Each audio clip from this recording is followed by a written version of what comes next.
سيدي يا رسول الله وعلى آلك وأصحابك يا سيدي يا حبيب الله الصلاة والسلام عليك يا سيدي يا نبي الله وعلى آلك وأصحابك يا حبيب الله اللهم صل على سيدنا ومولانا محمد اللهم صل على سيدنا ومولانا محمد وعلى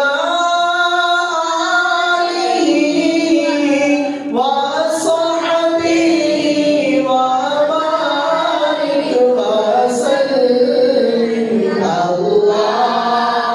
اللهم صل على سيدنا محمد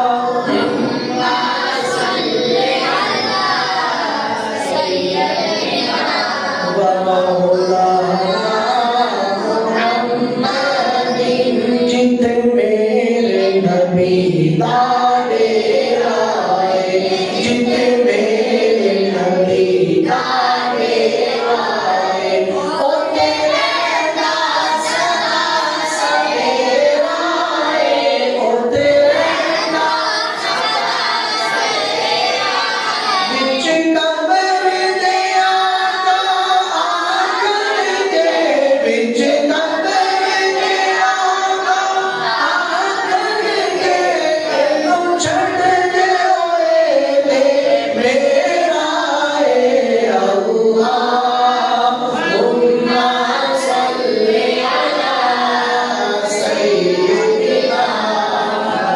مولانا محمد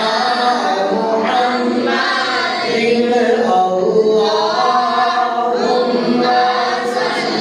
علی سیدنا ومولانا محمد جس وقت خدمت میں تھے ان کی ابوبکر عمر عثمان علی جس وقت خدمت میں تھے ان کی ابوبکر عمر عثمان علی اس وقت رسول اکرم کے اس وقت رسول اکرم کے دربار کا عالم کیا ہوگا اللہم صل علی سیدنا محمد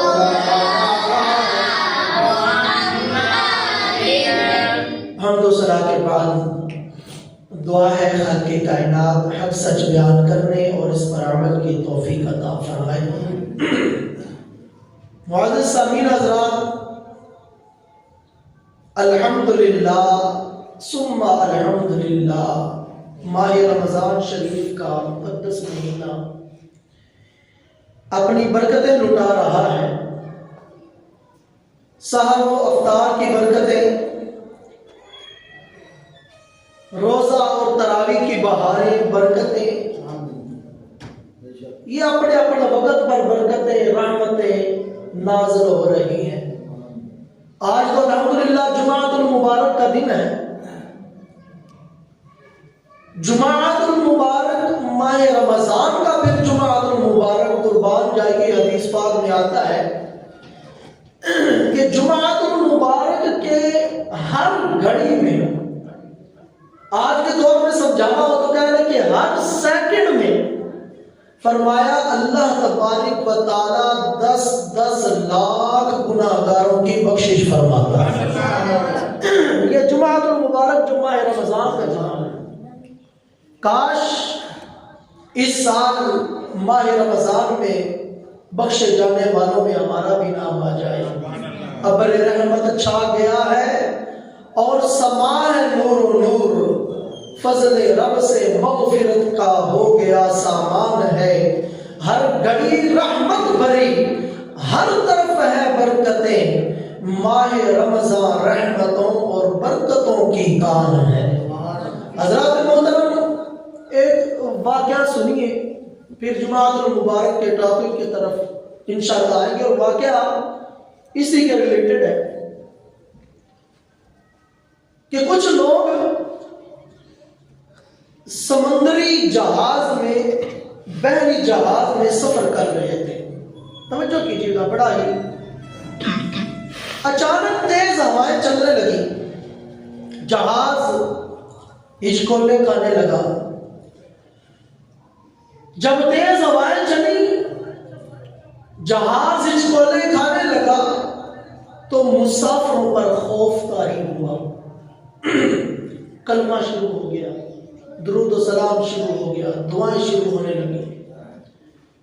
دل کی رفتار تیز ہوتی جا رہی ہے کہ سمندر میں ہے، سمندری موجوں کا سامنا ہے، جہاز ہچکولے کھا رہا ہے، یہ نہ ہو کہ ہمارا جہاز یہاں پر ہی ختم ہو جائے اور ہم سمندر میں غرق ہو جائیں۔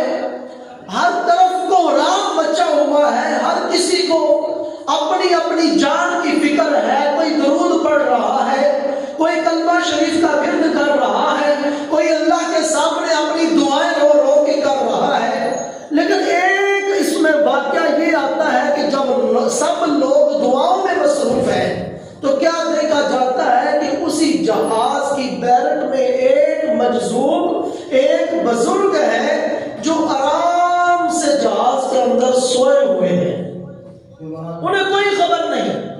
ایک آدمی جاتا ہے پاس اور کہتا ہے آپ کو پتہ نہیں جہاز ہچکولے کھا رہا ہے، مخالف ہوائیں چل رہی ہیں، کوئی پتہ نہیں ابھی کی ابھی ہمارا جہاز تہس و نہس ہو جائے، سمندر میں ہم سب غرق ہو جائیں، آپ کو کوئی فکر نہیں ہے، آپ آرام سے نیند کر رہے ہیں۔ جب اس بندے نے اٹھایا اس مجذوب کو، علماء نے فرمایا ان کی زبان پر جاری تھا بسم اللہ الذی لا یضر مع اسمہ شیء فی الارض ولا فی السماء۔ ترجمہ یہ بنتا ہے کہ اللہ کے نام پاک سے، جس کی نام کے برکت سے زمین و آسمان کی کوئی چیز ہمیں نقصان نہیں پہنچا سکتی۔ جب انہوں نے یہ جملہ بولا، نیند سے بیدار ہوئے، بیدار کرنے والے کی بات سنی، آپ پریشان نہیں ہوئے، بس آرام سے اپنی جیب سے ایک رکا نکالا اور کہا کہ جاؤ جہاز کی چوٹی پہ جا کے رکھ دو،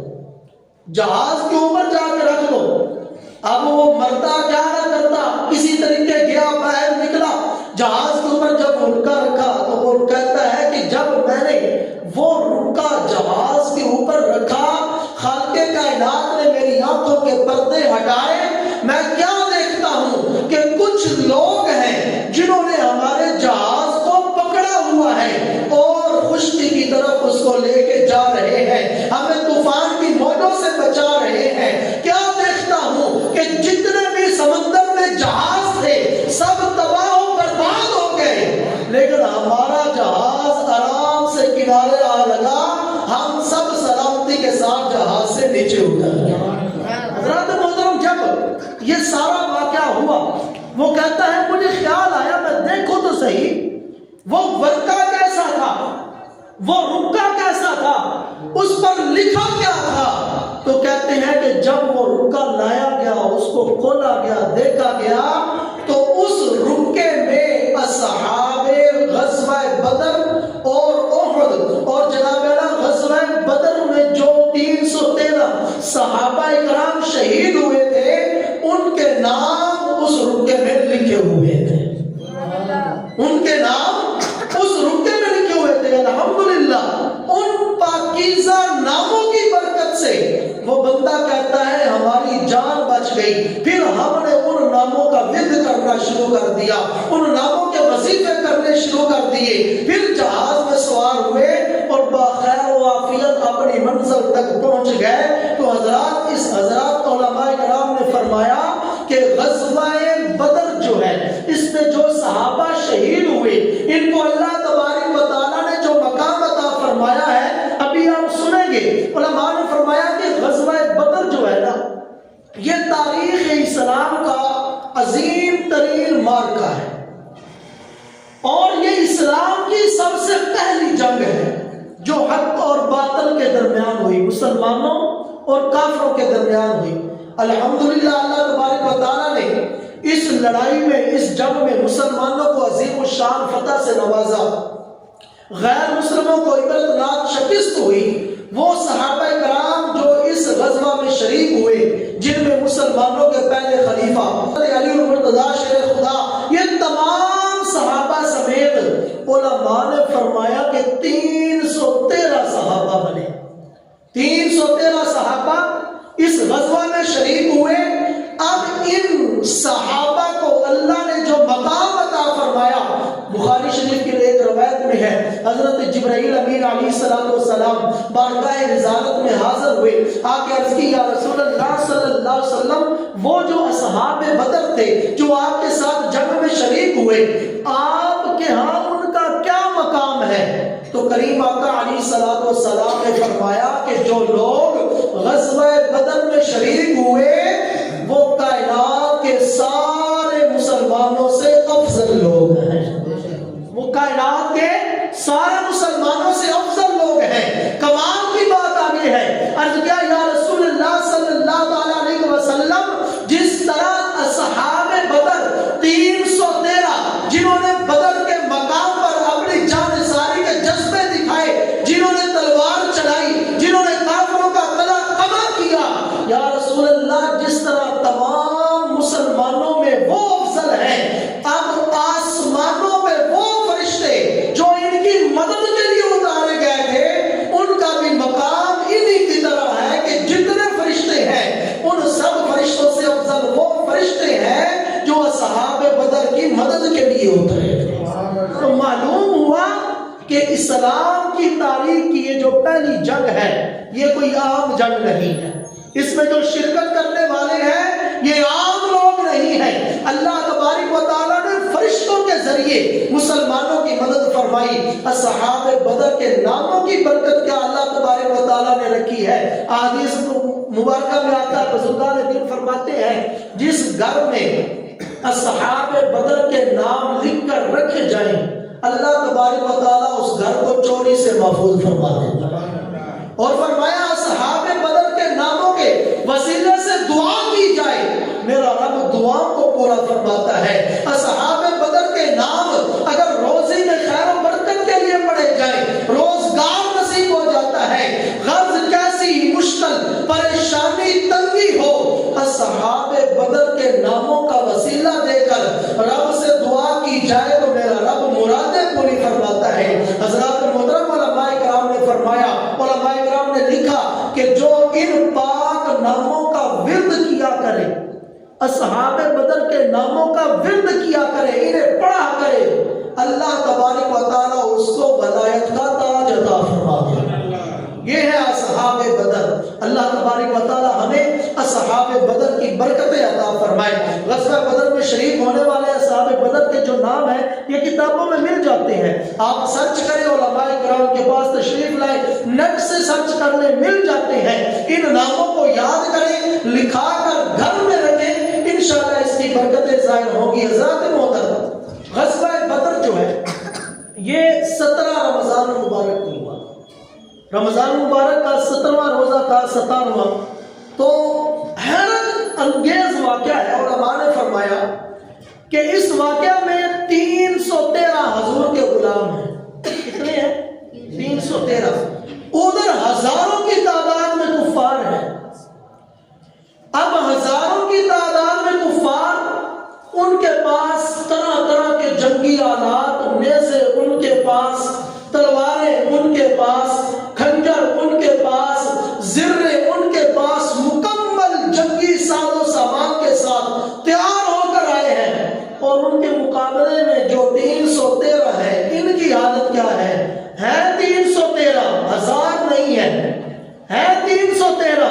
پھر ان میں سارے جنگجو بھی نہیں ہے، کوئی کمزور ہے، کوئی جانتا بھی نہیں، کوئی لڑائی کے جناب اللہ داؤ بھی نہیں جانتا، بالکل سادہ زندگی گزارنے والے اصحابہ کرام 313 ہیں۔ جنگی آلات کتنے ہیں؟ 8 تلواریں ہیں، کتنی تلواریں؟ 8 تلواریں ہیں. دن بھی رمضان کے ہیں. بندہ کھانا کھا کر جائے، طاقت ملتی ہے، بندہ صحیح کام کرتا ہے. لڑنا ہو، پیٹ بھوکا نہ ہو، بندہ صحیح لڑتا ہے بھی روزے سے. گرمی کے دن ہے، روزہ دار ہے، 313 ہے، 8 تلواریں ہیں اور ہزاروں کے ساتھ مقابلہ کرنے کے لیے جا رہے ہیں. کھانے پینے کا سامان بھی پورا نہیں ہے. اس کے باوجود علماء نے فرمایا حضور کے صحابہ کا جذبہ ایمانی اور جذبہ جانثاری تھا کہ 1000 کا لشکر سامنے ہے. نہ ان کے دل میں کوئی خوف آیا، نہ یہ پریشان ہوئے، سینہ تان کے کھڑے ہیں. روایات میں آتا ہے کہ کریم آقا علیہ السلام اصحاب بدر کو لے کر جا رہے ہیں. ابھی اپنے مکان سے کچھ دیر آگے چلے. کریم آقا کیونکہ رؤوف الرحیم ہے، مسلمانوں کی خیر خواہی چاہنے والے ہیں، دل جوئی کرنے والے ہیں، آپ نے فرمایا رک جاؤ. 313 صحابہ کرام رک گئے. کریم آقا علیہ السلام نے رحیمی کا انداز اپناتے ہوئے ارشاد فرمایا صحابہ مشورہ کرنا چاہتا ہوں، یاد رکھو ادھر ہزاروں کی تعداد میں ہے، تم 313 ہو، مشورہ دو میدان بدر میں جائیں یا یہاں ہی رک جائیں. یعنی کہ کوئی بعد میں یہ نہ کہے کہ ہم پر تو ظلم ہو گیا. اب صحابہ کرام کی عظمت کو ظاہر کرنا تھا. اصل میں جب کریم آقا علیہ السلام نے مشورہ مانگا تو ان 313 میں مسلمانوں کے پہلے خلیفہ جناب صدیق اکبر بھی موجود ہیں، فاروق اعظم بھی موجود ہیں، دیگر مہاجر صحابہ کرام نے عرض کی یا رسول اللہ فداک امی و ابی، یا رسول اللہ ہمارے ماں باپ آپ پر قربان، یا رسول اللہ ہم نے مکہ چھوڑا آپ کی ذات کی خاطر، ہم نے اپنے گھر بار چھوڑے آپ کی ذات کی خاطر، ہم نے اپنا علاقہ چھوڑا آپ کی ذات کی خاطر، ہم نے اپنی جائیدادیں چھوڑی آپ کی ذات کی خاطر. یا رسول اللہ اب یہ جانیں بھی آپ کے نام پر قربان ہوں گی، آپ پیچھے نہیں ہٹیں گے. حضور علیہ السلام نے پھر انصار صحابہ کی طرف رخ فرمایا تو حضور علیہ السلام نے جب حضرت عبیدہ حضرت سعد بن عبادہ رضی اللہ عنہ کی طرف دیکھا تو حضرت سعد بن عبادہ رضی اللہ عنہ عرض کرتے ہیں یا رسول اللہ مجھے لگتا ہے آپ مجھ سے بھی پوچھنا چاہتے ہیں، آپ انصار صحابہ سے بھی رائے لینا چاہتے ہیں، تو یا رسول اللہ سن لیجئے انصار کی نمائندگی میں کرتے ہوئے یہ اعلان کرتا ہوں یا رسول اللہ میدان بدر تو یہ رہا، میدان بدر تو کوئی چیز بھی نہیں. یا رسول اللہ آپ حکم فرمائیں ہم سمندر میں بغیر کشتیوں کے کودنے کے لیے تیار ہو جائیں. یا رسول اللہ ہماری وجہ سے پریشان نہ ہو، ہم پر کوئی آپ کا شکوہ نہ ہو، ہم نے اپنی جانیں آپ کی عزت کے لیے رکھی ہے، ہم نے اپنا مال آپ کی ناموس کے لیے رکھا ہے، ہم نے اپنی جانیں آپ پر قربان کرنے کے لیے سنبھالی ہوئی ہے. کریم آقا علیہ السلام نے فرمایا پھر دوسرے صحابی بولے یا رسول اللہ ہم سمندر میں اترنے کے لیے تیار ہیں. پھر دیگر صحابہ کرام بولے یا رسول اللہ ہم بنی اسرائیل کی طرح نہیں ہیں کہ انہوں نے حضرت موسیٰ سے کہا تھا فَاذْهَبْ أَنْتَ وَرَبُّكَ فَقَاتِلَا إِنَّا هَاهُنَا قَاعِدُونَ. اے موسیٰ آپ جانو آپ کا رب جانے، دونوں جا کے لڑو، ہم یہیں بیٹھے ہیں. یا رسول اللہ ہم بنی اسرائیل جیسے بھی نہیں ہیں، ہمارا مال بھی آپ کی ذات کے لیے ہے، ہماری جانیں بھی آپ کی ذات کے لیے ہے، ہماری اولادیں بھی آپ کی شان پر قربان ہیں. علماء کرام نے فرمایا کیسا جذبہ تھا صحابہ کرام کے اندر. سامنے کئی ہزار کا لشکر ہے، 313 ہے تو شاعر کہتا ہے تھے ان کے پاس 2 گھوڑے 6 زریں 8 شمشیریں، پلٹنے آئے تھے یہ لوگ دنیا کی تقدیریں، نہ تیغ و تیر پر تکیا، نہ کھنجر پر نہ بھالے پر، بھروسہ تھا تو ایک سادہ سی پیاری چادر والے پر. حضور علیہ السلام کے یہ صحابہ، ان صحابہ کرام کو یہی کامل ایمان، یہ جوش ایمانی، یہ جذبہ جانثاری تھا کہ جب یہ جانیں ہتھیلی پر رکھ کر اللہ تبارک و تعالیٰ کی فرما برداری میں آ گئے. اللہ تبارک و تعالیٰ نے فرمایا محبوب پریشان نہ ہونا، ادھر کافر زیادہ ہیں، آپ کے غلام کم ہیں. محبوب ان کا ایمان جتنا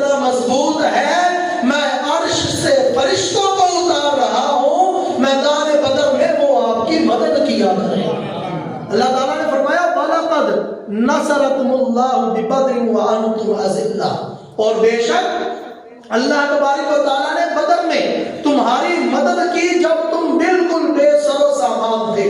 غزوہ بدر میں مسلمانوں کی ثابت قدمی کے لیے، تسلی کے لیے 5000 فرشتے نازل ہوئے۔ کتنے ہزار؟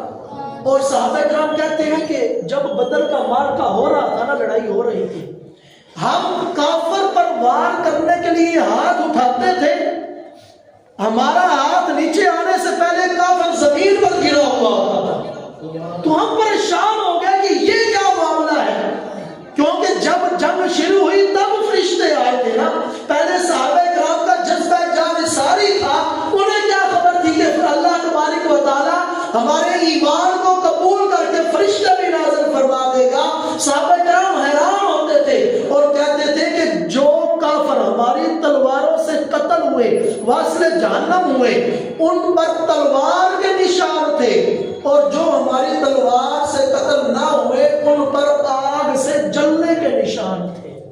یعنی وہ فرشتوں کی تلوار سے کٹے ہوئے تھے، جو صحابہ کرام نے کاٹے ان پر تلوار کا نشان تھا۔ حضرات محترم، اس واقعہ سے عقیدہ اہل سنت کے 2 مسئلے بالکل واضح ہوتے ہیں، توجہ کیجیے گا۔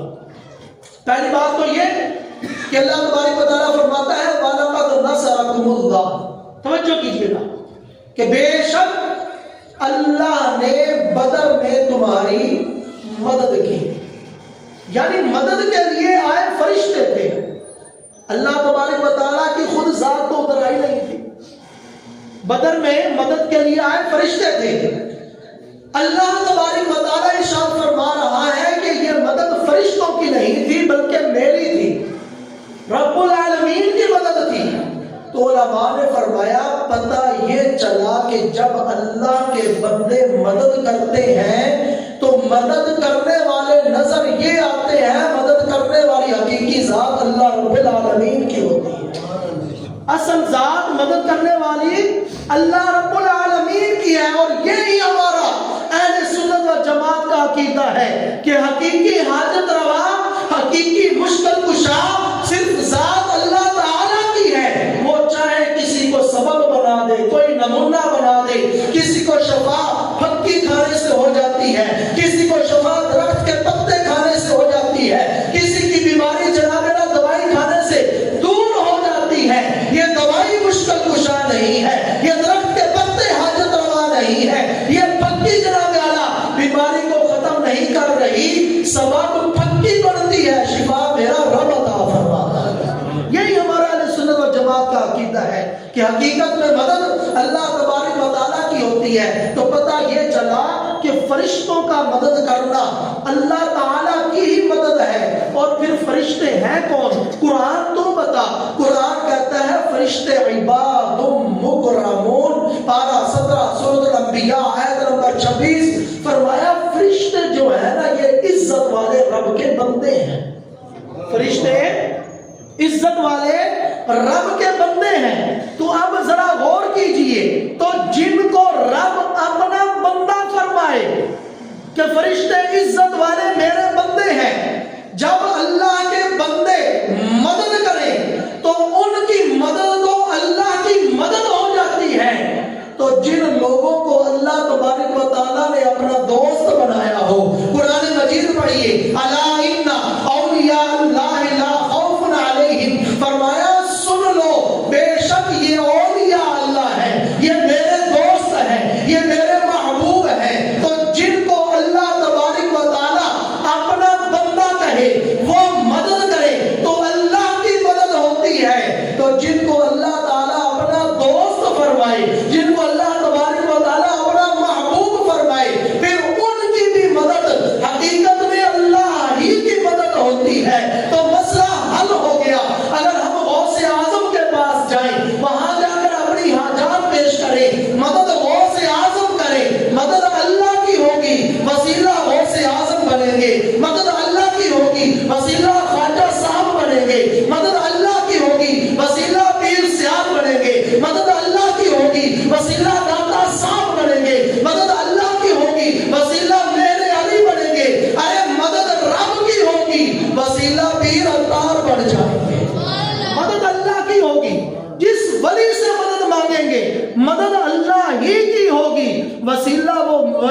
گا جیسے مدد اللہ کی تھی، مدد کے لیے اترے فرشتے، فرشتوں نے کافروں کا کلا کما کیا۔ میرا رب فرماتا ہے یہ فرشتوں نے نہیں کیا، یہ میں رب العالمین نے کیا ہے۔ تو معلوم ہوا کہ اگر ہم اللہ کے ولیوں کے پاس جاتے ہیں، وہاں جا کر منتیں مانتے ہیں، وہاں جا کر ان کی خدمت میں عرض و معروض کرتے ہیں، کوئی ولی کرامت دکھا کے بیڑا پار لگا دیتا ہے تو یہ شرک نہیں ہوگا، شرک تب ہوگا جب ولی کو ہم خدا سمجھ کے مانگیں گے۔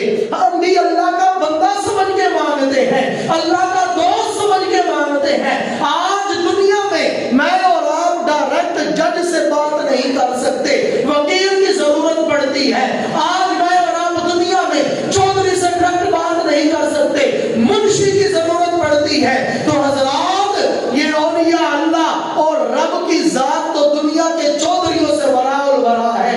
اللہ تبارک و تعالیٰ کی ذات تو احکم الحاکمین ہے۔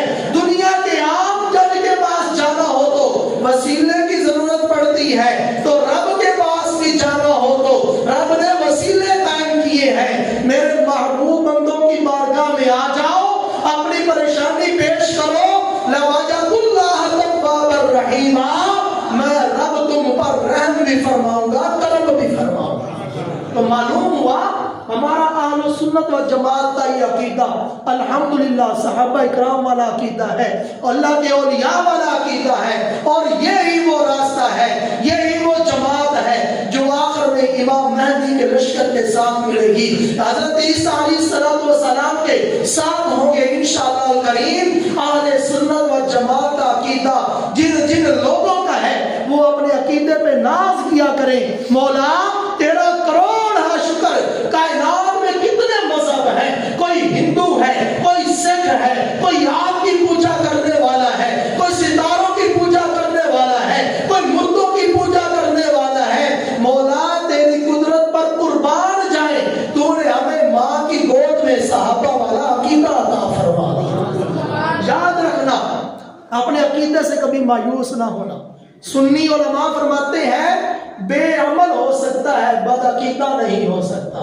سنی کی نمازیں کم ہو سکتی ہیں، عشق مصطفیٰ میں کبھی کمی نہیں ہو سکتی۔ سنی جناب اعلیٰ عمل میں کمزور ہو سکتا ہے، یاد رکھنا عمل میں کمی ہوئی کچھ ناپ تو لو کے کمی پوری ہو جائے گی۔ عقیدہ میں ذرہ برابر بھی کمی ہوئی، اگر ساری زندگی حج میں گزاری، ساری زندگی مکہ مدینے میں گزاری، عقیدہ خراب رہا نبی کے صحابہ کے متعلق، عقیدہ خراب رہا نبی کی اہل بیت کے متعلق، عقیدہ خراب رہا اولیاء کرام کے خلاف عقیدہ رہا، تو یاد رکھنا ساری زندگی کی نمازیں، ساری زندگی کے روزے، ساری زندگی کے حج و عمرے منہ پر مار دیے جائیں گے۔ اپنے عقیدے کو مضبوط رکھنا۔ حضور کے صحابہ کے بارے میں جو ہمیں ہمارے پیر و مرشد نے دو ٹوک عقیدہ دیا ہے، آپ نے فرمایا سنی تیرا یہ عقیدہ ہونا چاہیے کہ کوئی پوچھے کہ صحابہ کیا ہے تو یہ نعرہ لگا کے بتا دینا، ہر صحابی نبی جنتی۔ فرمایا تم بتا دینا نبی دا ہر صحابی جنتی ہے، نبی کے ہر اہل بیت جنتی ہے، ہم ہر صحابہ کو مانتے ہیں۔ حضرات محترم بات ہو رہی تھی اللہ تبارک و تعالیٰ کے پیارے محبوب کے پیارے غلاموں کی۔ اللہ تبارک و تعالیٰ فرماتا ہے وَلَا تَهِنُوا وَلَا تَحْزَنُوا وَأَنْتُمُ الْأَعْلَوْنَ إِن كُنتُم مُؤْمِنِينَ، فرمایا اور تم ہمت نہ ہارو اور غم بھی نہ کرو۔ یہ کئی ہزار کے لوگ ہیں، ہمت نہ ہارنا، غم بھی نہ کرنا۔ فرمایا اگر تم ایمان والے ہو تو تم ہی غالب آؤ گے، یعنی اے مسلمانوں، اے محبوب کے غلاموں، غالب تم ہی رہو گے، بس شرط ایک ہے سچے ایمان والے ہو جاؤ، اللہ پر کامل بھروسہ رکھنے والے ہو جاؤ۔ ایک شرط پوری کر لو، ایمان سچا، یقین پختہ کر لو، اللہ تبارک و تعالیٰ تمہیں ہر دور میں کافروں پر غلبہ عطا فرمائے گا۔ فرمایا فضائے بدر پیدا کر، فضائے بدر پیدا کر، فرشتے تیری نصرت کو یعنی مدد کو اتر سکتے ہیں گردوں میں، گردوں سے کتار اندر کتار اب بھی، یعنی آج بھی فرشتے نازل ہو سکتے ہیں، آج بھی اللہ تبارک و تعالیٰ کی مدد اتر سکتی سکتی ہے، آج بھی میرا رب دعائیں سنتا ہے، آج بھی مدد ہو سکتی ہے، آج بھی مسلمانوں کو ہر میدان میں کامیابی ان کے قدم چوم سکتی ہے، آج بھی مسلمانوں کو عروج نصیب ہو سکتا ہے، مگر کرنا کیا ہے؟ اس کے لیے ہمیں فضائے بدر پیدا کرنی ہوگی۔ جیسے وہ 313 جوش ایمانی سے سرشار تھے، جانیں ہتھیلی پر رکھ کر آئے تھے، ایسا جوش و جذبہ کامل ایمان ہمیں دکھانا پڑے گا، پھر رب کی مدد بھی اترے گی۔ ایک صحابی میدان بدر میں لڑ رہے تھے، تلوار تو پہلے ہی سنگلوٹ تھی، صحابہ کرام کا جذبہ ایمانی دیکھیں اور حضور علیہ الصلوۃ والسلام پر یقین دیکھیں، لڑتے لڑتے تلوار ٹوٹ گئی، پہلے ہی 8 تلواریں تھیں، تلوار ٹوٹ گئی، پریشان ہوئے، کریم آقا علیہ الصلوۃ والسلام کی خدمت میں حاضر ہوئے، یا رسول اللہ تلوار ٹوٹ گئی۔ کریم آقا علیہ الصلوۃ والسلام نے درخت کی ایک ٹہنی اٹھائی اور ان کو عطا فرمائی، فرمایا جاؤ اس سے جا کے لڑو۔ صحابہ کرام کا اب جذبہ ایمانی دیکھیں، کتنا پکا ایمان ہے، یہ نہیں سوچا کہ آگے تلواریں ہیں، میرے پاس لکڑی ہے، تلوار کا کام ہے کاٹنا، لکڑی کا کام ہے کٹنا، اگر یہ میں لکڑی لے کر تلوار والے کے سامنے جاؤں گا، ایک وار سے وہ اس کے ٹوٹے ٹوٹے کر دے گا، دوسرا وار میری گردن پر کرے گا، میں ختم ہو جاؤں گا۔ ایک لمحہ بھی یہ سوچ نہیں آئی، وہ حضور کے صحابی نے چھڑی ہاتھ میں لی، جنگ میں چلے گئے اور جا کے جب چھڑی تلوار کی طرح چلائی، صحابہ کرام کہتے ہیں ہم نے دیکھا پکڑائی تو لکڑی تھی، ہاتھ میں لکڑی تھی، جب کافر کی گردن پہ لگتی تھی تو تلوار کا کام کیا کرتی تھی، کافروں کے سر تن سے جدا ہو کر گر رہے تھے۔ علماء کرام نے فرمایا یہ ہے وہ صحابہ جن کا کامل ایمان تھا، اپنی عقل کے گھوڑے نہیں دوڑائے، یا رسول اللہ لکڑی کے ساتھ جنگ تو نہیں لڑی جاتی، بس ایمان تھا۔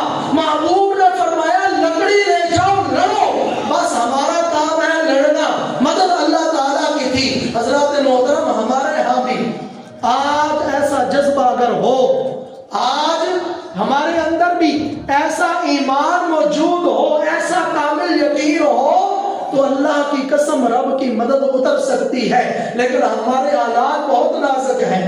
ہمارے ہاں تو لوگوں کو لگتا ہے کہ اگر نماز کے لیے دکان بند کر دی تو گاہکی میں کمی آ جائے گی۔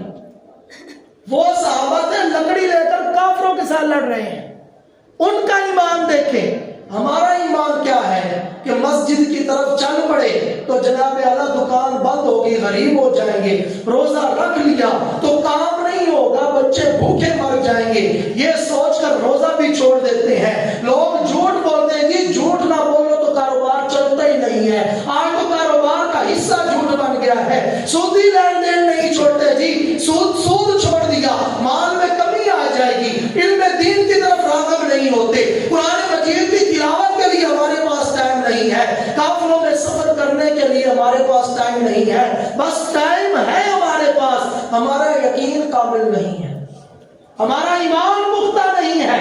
جب میرا رب فرما رہا ہے میں رازق ہوں، میں رزاق ہوں، میں رزق دوں گا، تم بس میری عبادت کے لیے آؤ، جو کام میں نے فرض کیے ہیں ان کو پورا کرتے جاؤ، رزق میں رب العالمین دوں گا، پھر ہمیں یہ فکر نہیں ہونی چاہیے تھی، ہمیں یہ روزی کی ٹینشن نہیں ہونی چاہیے تھی۔ آج نمازیں کیوں چھوٹ رہی ہیں؟ جی کام کے لیے جانا ہے۔ روزے کیوں چھوٹ رہے ہیں؟ جی کام کرنا ہے اس لیے روزے نہیں رکھ رہے۔ بھائی روزے کام اس لیے کر رہے ہیں روزی ملے، روزی کا وعدہ میرے رب نے فرمایا ہے، اللہ کے محبوب نے فرمایا کہ رزق بندے کو ایسے تلاش کرتا ہے جیسے ملک الموت بندے کی روح قبض کرنے کے لیے بندے کو تلاش کرتا ہے۔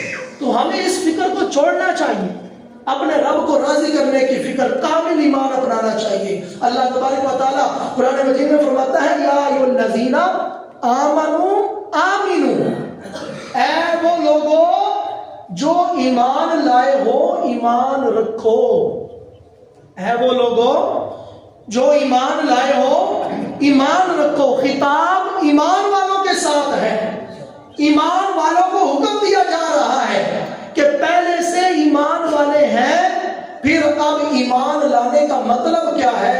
علماء تفاسیر فرماتے ہیں، فرمایا ازدادو فی الایمان، فرمایا بس ایمان والوں کو خطاب کیا جا رہا ہے کہ اللہ نے تمہیں ایمان دیا ہے، اس کو مضبوط کرو، اس میں کمزوری نہ آنے پائے، اس میں جناب اللہ ذوف نہ آ جائے، تمہارا ایمان کمزور نہ ہو جائے۔ یعنی کلمہ تو پڑھ لیا، اب اس پر استقامت کے ساتھ قائم رہو۔